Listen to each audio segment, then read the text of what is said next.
지난 시간에 이어 이번 시간에도 벌레와 관련된 작품을 다뤄보려고 합니다.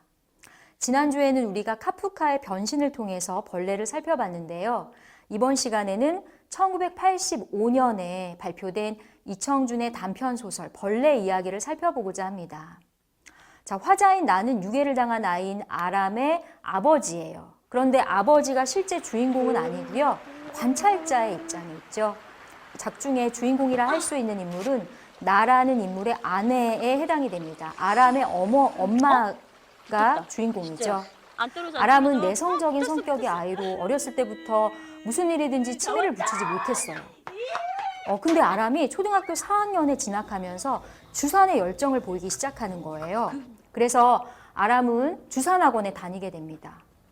그런데 그 주산학원 원장인 김도섭에게 유괴를 당하게 되고요. 결국 석 달 가까이 지나서 재개발 건물의 지하실에서 암매장당한 채로 발견이 됩니다.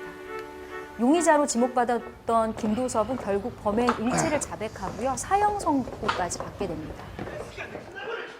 그 와중에 아람의 어머니는 지푸라기라도 잡겠다는 심정으로 이웃집 집사 아주머니의 권고를 받아들여서 기독교 신자가 돼요. 근데 결국 아이가 죽은 채로 발견되죠. 그녀는 신앙심을 버리고 범인도 원망하고요. 하나님도 원망을 하게 됩니다. 그런데 하나님이 죽은 아람의 영혼을 구원할 수 있다. 이런 집사의 설득에 다시 교회에 나가게 돼요. 그리고 김도섭을 용서하기로 큰 마음을 먹게 됩니다. 그리고 그 용서의 증거를 이제 좀 원하게 되면서 교도소에 직접 면회를 가게 돼요. 근데 이미 하나님으로부터 용서를 받았다. 이렇게 평온한 얼굴로 그녀를 마주하고 앉은 김도섭을 용서하지 못하게 돼요. 내 아이를 죽인 김도섭이 저렇게 평온하다니. 결국 하나님에게 용서의 표적을 빼앗기고 용서의 기회를 잃어버린 그녀는 절망하게 됩니다. 그리고 그녀는 하나님께 구원을 받았음을 되뇌던 김도섭의 유언을 라디오를 통해 다시 듣게 되고요. 자살을 하게 됩니다. 자, 이 작품은 이창동 감독의 2007년작 영화죠. 밀양의 원작으로도 유명합니다. 주인공인 전도연은 칸 영화제에서 이 작품으로 여우주연상을 받게 되죠. 그리고 여기 송강호도 나오는데요. 이 좀 무거운 영화에 뛰어난 연기력으로 가벼움, 위트를 좀 효과적으로 불러 넣어주는 그런 영화의 재미를 한층 높이는 그런 어떤 역할을 잘 소화해내게 됩니다. 소설에서는 주인공인 나가 죽음을 선택하죠. 근데 영화에서는 다르게 전개되면서 좀 긍정적으로 마무리가 됩니다. 자, 우리는 이 작품을 통해서 개인과 집단 혹은 인간과 신의 관계를 좀 생각해 볼 수 있을 것 같습니다. 먼저 개인과 집단, 교회라는 집단에 대해서 좀 생각해 봅시다. 신앙의 힘으로 가까스로 살인범을 용서할 수 있었던 것 같았죠. 근데 신의 용서를 받았다는 살인범의 태도에 좌절하게 됩니다. 그리고 주인공은 끝내 목숨을 끊게 되죠. 주인공은 범인의 죄를 사한 하나님도 결코 용서할 수 없었습니다. 자, 우리 이렇게 좀 생각해 볼까요? 신의 섭리라는 틀 안에서 인간의 어떤 근본 가치, 예를 들어서 용서, 관용, 사랑, 화해, 구원 이런 것들이 이렇게 쉽게 해결될 수 있는 것인가요? 하나님이 그를 용서할 수 있는 것인가요? 섭리자의 사랑 앞에 인간은 과연 무엇인가요? 어떤 존재인가요?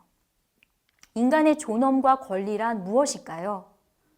이 작품을 보면서 우리는 이러한 질문을 해볼 수 있을 것 같습니다. 이청준 작가는 서문에서 이렇게 밝힙니다. 사람이 자기 존엄성이 지켜질 때 한 우주의 주인일 수 있고 우주 자체일 수 있다. 그러나 그 주체적 존엄성이 짓밟힐 때 한갓 벌레처럼 무력하고 하찮은 존재로 전락할 수밖에 없는 인간은 그 절대자 앞에 무엇을 할 수 있고 주장할 수 있는가? 아마도 그 같은 절망적 자각은 미물 같은 인간이 절대자 앞에 드러내 보일 수 있는 마지막 증거로서 그의 삶 자체를 끝장냄으로써 자신이 속한 섭리의 세계를 함께 부수고 싶은 한계적 욕망에 이를 수도 있지 않을까라고 말입니다. 자, 다음은 용서에 대해 한번 생각해 볼까요? 데리다는 용서가 너무나 쉽게 주어지고 있다면 사실 어떤 진정한 용서도 없는 것이 아닌가, 네, 이렇게 말하고 있습니다.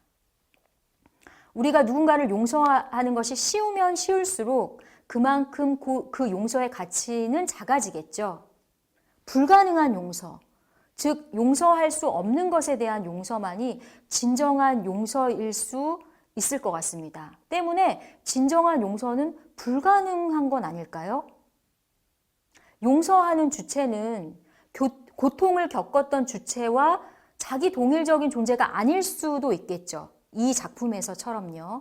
그리고 희생자가 아람이처럼 희생자가 용서할 수 없는 자리에 있지 않을 수도 있습니다. 어떤 의미에서 용서한다는 것은 용서할 수 있는 능력의 부재를 넘어서 있는 어떤 주권을 주장하는 것이 아닌지 모르겠습니다. 자, 그렇다면 용서를 했다고 모든 것이 해결되는 걸까요?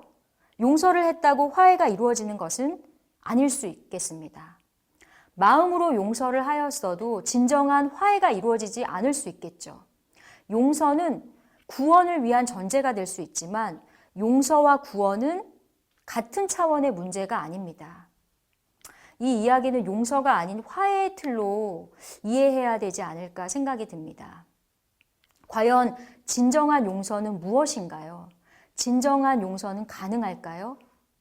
이 작품의 제목에서 벌레는 누구를 말하는 것일까요? 어떤 존재를 말하는 것일까요? 이러한 물음을 생각하면서 벌레 이야기 이 작품을 한번 읽어보시기 바랍니다.